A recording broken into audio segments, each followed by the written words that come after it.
ভাবুন তো, বন্ধুদের সঙ্গে নির্জন জঙ্গলের গভীরে ঘুরতে গিয়ে হঠাৎ একটি এমন এক রহস্যময় বই খুঁজে পেলেন, যার একটি পাতা খুললেই জেগে ওঠে শত শত বছরের পুরনো এক অশুভ শক্তি। প্রথমে সবকিছু স্বাভাবিকই মনে হয়েছিল, কিন্তু একটি ছোট ভুল মুহূর্তের মধ্যেই তাদের জীবনটা সবচেয়ে ভয়ঙ্কর দুঃস্বপ্ন পরিণত হয়। আজকের গল্প এমন একটি হরর সিনেমা যেখানে বাঁচার আশা যত কমে যায়, মৃত্যুর আতঙ্ক ততই কাছে চলে আসে। ভিডিও শুরু করার আগে আমি তোমাদেরকে বলে দিতে চাই, তোমার বয়স যদি 18-র নিচে হয় এবং তোমার হার্ট যদি খুবই দুর্বল হয়, তাহলে এই ভিডিও তোমার জন্য না। কারণ এই ভিডিওতে মারাত্মক কিছু হরর সিন এবং ভায়োলেন্সে ভরা। আর হ্যাঁ, তুমি যদি আমার চ্যানেল নতুন হয়ে থাকো তাহলে এখন এই চ্যানেলটি সাবস্ক্রাইব করে এই ভিডিওটিতে লাইক দিয়ে দাও। গল্পের শুরুতে আমরা একটা নির্জন জঙ্গল দেখতে পাই। সেখানে একটা মেয়ে দৌড়াচ্ছে। তাকে দেখে মনে হচ্ছে তাকে যেন কে যেন তাড়া করছে। তারপর সেখানে হঠাৎ একটা লোক এসে একটা কালো কাপড় দিয়ে সেই মেয়েটাকে সেখান থেকে কিডন্যাপ করে নিয়ে যায়। তারপর আমরা পরের সিনে দেখতে পারি সেই মেয়েটাকে একটা গাছের মধ্যে বেঁধে রাখা হয়েছে। সেখানে একটা মহিলা একটা কালো জাদুর বই পড়ছে। সেই মেয়েটার যখন মুখোশ খুলে দেওয়া হয়, তার সামনে সে দেখতে পায় তার বাবা দাঁড়িয়ে রয়েছে। সে তার বাবাকে বলে যে আমি বাড়ি ফিরবো, মায়ের সাথে দেখা করব। তার বাবা তাকে জানায় তোমার মা মারা গিয়েছে আর তোমার মাকে তুমি মেরেছো। তারপর সেখানে থাকা মহিলাটা তাকে জানায় তুমি যদি তোমার মেয়ের আত্মাটাকে বাঁচাতে চাও তাহলে এখনই তোমার মেয়েকে জ্বালিয়ে দাও। এরপর সেই লোকটা তার মেয়ের শরীরে পেট্রোল ঢালতে থাকে এবং আমরা দেখতে পারি সেই মেয়েটার আসল চেহারা। আসলে এই মেয়েটার শরীরে একটা অশুভ শক্তি ভর করে রয়েছে এবং তাকে জানায় তোমার এই ওয়াইফকেও মেরেছি এবং তোমাকেও মেরে ফেলবো। ঠিক তখনই ওই লোকের হাতে থাকা ম্যাচ একটা পড়ে যায় এবং তার মেয়ের শরীরে আগুন ধরে যায়। এরপর সে লোকটা গুলি করে তার মেয়ের মাথাটা উড়িয়ে দেয়। তারপর পরের সিনে আমরা দেখতে পাই সে জঙ্গলের মাঝে একটা নিরিবিলি ঘরের মধ্যে 5 বন্ধুকে আমরা দেখতে পাই। তারা এই জঙ্গলের মাঝে সময় কাটাতে এসেছে কারণ তাদের মধ্যে একজন বন্ধু খুবই ড্রাগ এডিক্টেড ছিল। তার নাম হচ্ছে মিয়া। সে খুব ড্রাগ এডিক্টেড থাকার কারণে তাকে নেশা ছাড়ানোর জন্য তাকে জঙ্গলের মধ্যে নিয়ে এসেছে সময় কাটানোর জন্য। আর এই বাড়িটা হচ্ছে তাদের মধ্যে একজনের বন্ধুর পুরাতন বাড়ি, এই জন্য তারা এখানে এসেছে। এরপর আমরা দেখতে পারি সেই বাড়িটার তালাটা আগে থেকেই ভেঙে রয়েছে। তারা আসলে ভাবতে থাকে এখানে হয়তো কেউ মদের পার্টি করেছে। এরপর থেকে মিয়া কিছু অদ্ভুত আচরণ করতে থাকে।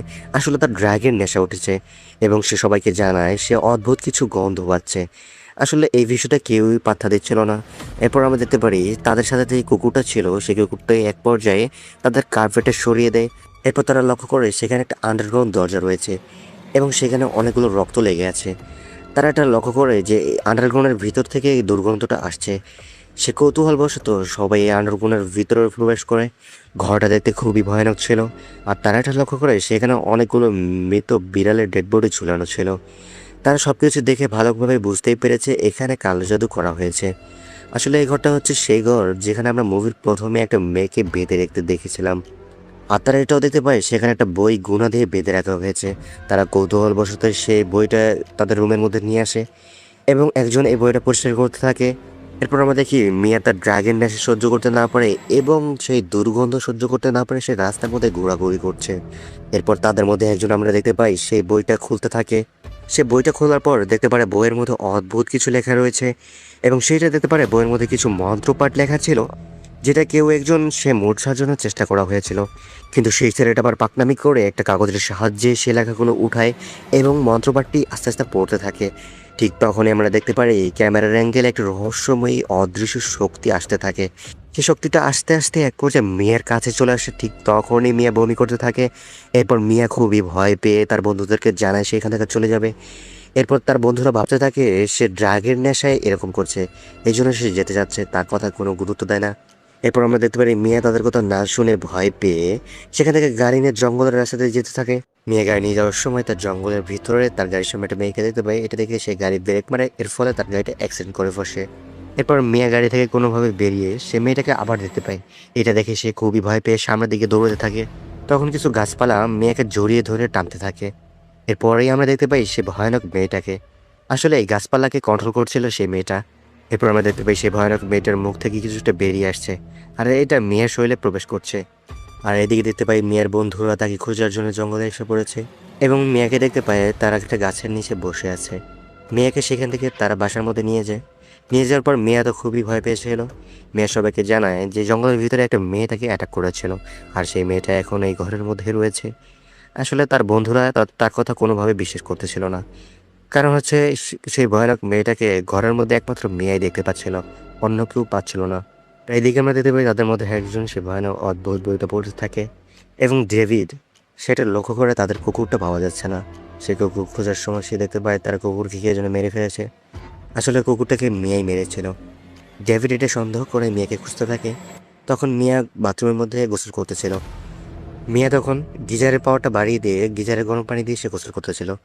পানিটা অতিরিক্ত গরম হওয়ার কারণে তার স্কিন পুড়তে থাকে। তখন ডেভিড দরজা ভেঙে তাকে এই অবস্থা দেখতে পায়, তাকে হাসপাতালে নিয়ে নেওয়ার চেষ্টা করে এবং সে রাস্তার মধ্যে দেখতে পারে প্রচণ্ড বৃষ্টি হওয়ার কারণে রাস্তা ডুবে গেছে। এর ফলে মিয়াকে নিয়ে ডেভিড আবার বাসার মধ্যে ফিরে আসে, আর এসে তারা কয়েকটা বন্ধু মিলে এইসব বিষয়ে কথা বলতেছিল। ঠিক তখনই মিয়ার হাতে একটা বন্দুক নিয়ে এসে তাদের এক বন্ধুকে গুলি করে বসে এবং সবাইকে বলতে থাকে, তোমরা এখন এখানে মারা যাবে। এই কথা বলেই সে মাটিতে লুটিয়ে পড়ে। ঠিক তখনই তাদের এক বন্ধু সেই গুলিটা নিতে গেলেই মিয়া আবার জেগে ওঠে আর তার উপর রক্তবমি করতে থাকে। তাদের বাকি বন্ধু মিলে সে কোনো মতে মিয়াকে সেই আন্ডারগ্রাউন্ডের ভিতরে ফেলে দেয় এবং দরজাটা কোনো মতে লাগিয়ে দেয়। এরপর তাদের মধ্যে এক বন্ধু বলে বসে, এখন যেটা ঘটছে সেটা কিন্তু স্বাভাবিক না। মিয়া আসলে শয়তানের দ্বারা প্রসেস হয়েছে। আসলে সে জানতো এটা আসলে হচ্ছে তার বইটা খোলার পর এবং মন্ত্রপাঠ করার পর থেকে। এরপর এদিকে দেখি মিয়া যার উপর বমি করেছিল সে ওয়াশরুমের মধ্যে গেছে। সে আয়নার মধ্যে দেখতে পারে তার ভয়ানক চেহারা। এটা দেখে সে খুবই ভয় পেয়ে যায় এবং সে আয়নাটা অটোমেটিকলি ভেঙে যায়। এরপর সে হঠাৎ করে শয়তানের দ্বারা প্রসেস হয়ে যায়, সেখানে থামিয়ে যায়। এরপর আমরা দেখি তার বাকি বন্ধু তাকে খোঁজার জন্য ওয়াশরুমে চলে এসেছে এবং সে দেখতে পায় সে মেয়েটা একটা ভাঙা কাঁচের টুকরো দিয়ে সে তার নিজের শরীর নিজেই কেটে ফেলছে। এটা দেখে সেই ছেলেটা খুবই ভয় পেয়ে যায় এবং মেয়েটা তার উপর আক্রমণ করতে যায়। তাদের মধ্যে কতক্ষণ মারামারি এইভাবে চলতে থাকে। এক পর্যায়ে সে মেয়েটা ছেলেটাকে একটা ছুরি বসে দেয়। এরপর ছেলেটা ভালোভাবে বুঝতে পারে যে এই মেয়েটাও এখন শয়তানের দ্বারা প্রচেস হয়েছে। এই জন্য সে আত্মরক্ষার জন্য সেখানে থেকে ভাঙা একটা কমোডের টুকরো দিয়ে তার মাথাটা গলিয়ে সেখানে তাকে মেরে ফেলে। এরপরেই তার বাকি বন্ধুরা সেখানে চলে আসে এবং তার ক্ষত স্থানে ব্যান্ডেজ পড়তে থাকে। এরপর সেই ছেলেটা তার বন্ধুদেরকে জানায় যে এই সব তার কারণে হয়েছে। সে ওই বইটার মধ্যে মন্ত্রপাঠ করার জন্য সে ভয়ানক শক্তিটা ফিরে এসেছে। এরপর আমরা দেখতে পারি সেখানে একটি মেয়ে, সে লক্ষ্য করে যে সে আন্ডারগ্রাউন্ডের ভিতরে মিয়া স্বাভাবিকভাবেই কান্নাকাটি করছে। সে মেয়েটা ভাবে যে মিয়া হয়তো ঠিক হয়ে গেছে, এই জন্য সে আন্ডারগ্রাউন্ডের ভিতরে ঢুকে এবং মিয়া তার উপর আক্রমণ করে বসে। এক পর্যায়ে আমরা দেখতে পারি মিয়া একটা চাকু নিয়ে তার জিহ্বাটা কাটতে থাকে। এটা দেখে মেয়েটা খুবই ভয় পেয়ে যায় এবং সে ওইখান থেকে পালিয়ে আসে। সে ওইখান থেকে কোনোভাবে পালিয়ে এসে ওয়াশরুমে যায়। মিয়া যেই কামড় দিয়ে ক্ষতটা করেছিল তার হাতে সেই ক্ষতটা ধোয়ার জন্য শেষ চেষ্টা করে। সে লক্ষ্য করে ক্ষতটা তো যাচ্ছেই না, বরং ক্ষতটা আস্তে আস্তে বেড়ে উঠছে। তার প্রায় অর্ধেক হাতই ক্ষতটা দিয়ে খুবই খারাপ অবস্থা হয়ে গেছে। আসলে মিয়ার শরীরে যে শয়তানের প্রচেষ্টা হয়েছিল সেই শয়তানটাই ওই মেয়েটার উপরেও ভর করতেছে। এই জন্য তার পুরো শরীরটাই ভরে যাচ্ছে। আর এই মেয়েটা বুঝতে পারে যে এইসব শয়তানেরই কাজ। সে যদি এখন কিছুটা না করে তাহলে তার পুরো শরীরটাই শয়তানের হাতে চলে যাবে। এই জন্য সে বুদ্ধি করে সেখানে তাকে একটা কাটার ব্লেড দিয়ে তার হাতটা পুরোটাই কেটে ফেলে। তারপর সেই হাত কাটা মেয়েটা শয়তানের দ্বারা পুরোপুরি প্রসেস হয়ে এখানে চলে আসে এবং তাদের উপর আক্রমণ করতে থাকে। এক পর্যায়ে সেখানে থাকা সে ছেলেটা একটা বন্দুক নিয়ে সে মেয়েটাকে মেরে ফেলে এবং তারা দুজন মিলে সেখান থেকে কোনোভাবে বেরিয়ে আসে এবং বাঁচার জন্য পথ খুঁজতে থাকে। এরপর তারা দুজন বাইরে এসে বাড়ি ফেরার জন্য ডেভিড তার বন্ধুকে গাড়ির মধ্যে বসে দেয় এবং সে ঘরের ভিতরে গিয়ে পেট্রোল ছিটাতে থাকে যেন এই ঘরটা সে জ্বালিয়ে দেবে। এরপর সে লক্ষ্য করে আন্ডারগ্রাউন্ডের ভিতর থেকে মিয়া তাকে মধুর সুরে ডাকছে। এরপর ডেভিড চিন্তা করে যে মিয়াকে সে বাঁচাবে। সে প্ল্যান করে যে মিয়াকে জ্যান্ত মাটি দিয়ে পুঁতিয়ে ফেলবে। যখন শয়তান তার শরীর থেকে ছেড়ে যাবে ঠিক তখনই তাকে আবার উঠিয়ে ইলেকট্রিক শর্ট দিয়ে তাকে বাঁচিয়ে তুলবে। সে প্ল্যান অনুযায়ী সব কিছু করতে থাকে এবং সে আন্ডারগ্রাউন্ডের ভিতরে যে মেয়েকে বাঁচার জন্য ঠিক তখনই মিয়া তার উপর আক্রমণ করে বসে।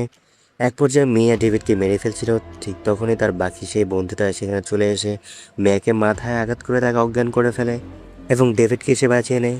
আর অনেক দেরি হয়ে যাওয়ার কারণে সে এখানেই মারা যায়। আর আমরা দেখতে পারি ডেভিড মিয়াকে সেখান থেকে বের করে নিয়ে আসে এবং বাইরে একটু কবর করতে থাকে। এরপর সেখানে তাকে যখন মাটি দিতেই যাবে ঠিক তখনই সেই শয়তানরা তাকে মানা করে মাটি দেওয়ার জন্য। ডেভিড তার কথা কোনোভাবেই শোনে না, এক পর্যায়ে তাকে মাটি দিয়েই ফেলে। এরপর সে মাটি থেকে আবার তাকে তুলে দেখে ইভিল ডেড যেই শয়তানটা ছিল সে চলে গেছে। এরপর তাকে ইলেকট্রিক শর্ট দিয়ে মেয়েকে সে বাঁচিয়ে তোলে। ডেভিড মিয়াকে গাড়ির মধ্যে বসতে বলে সে গাড়ির চাবি আনার জন্য ঘরের ভিতরে যায়। সে দেখতে পারে সে ছেলেটাও শয়তানের দ্বারা প্রসেস হয়েছে এবং সে ডেভিডের গলার চাকু ঢুকিয়ে দেয়।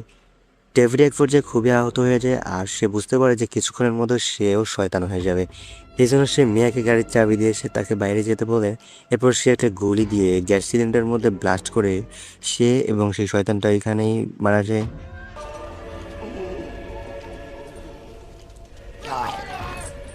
এরপর আমরা দেখতে পারি মিয়া সেখান থেকে পাওয়ার জন্য গাড়ির মধ্যেই আসবে, ঠিক তখনই এখানে দেখতে পারি ভয়ানক যে মেইন শয়তান আছে সে মাটি থেকে উঠে আসে এবং মিয়ার উপর আক্রমণ করতেই যাবে।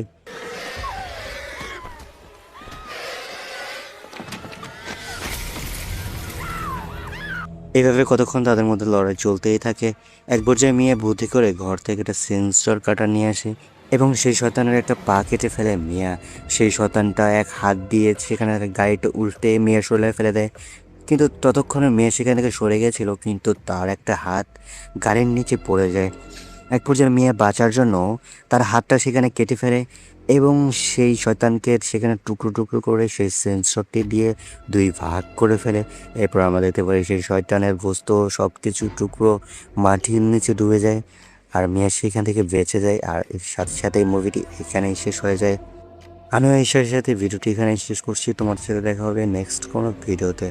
ভিডিওটি ভালো লেগে থাকলে অবশ্যই চ্যানেলটি সাবস্ক্রাইব করে এই ভিডিওটিতে লাইক দিয়ে দিও।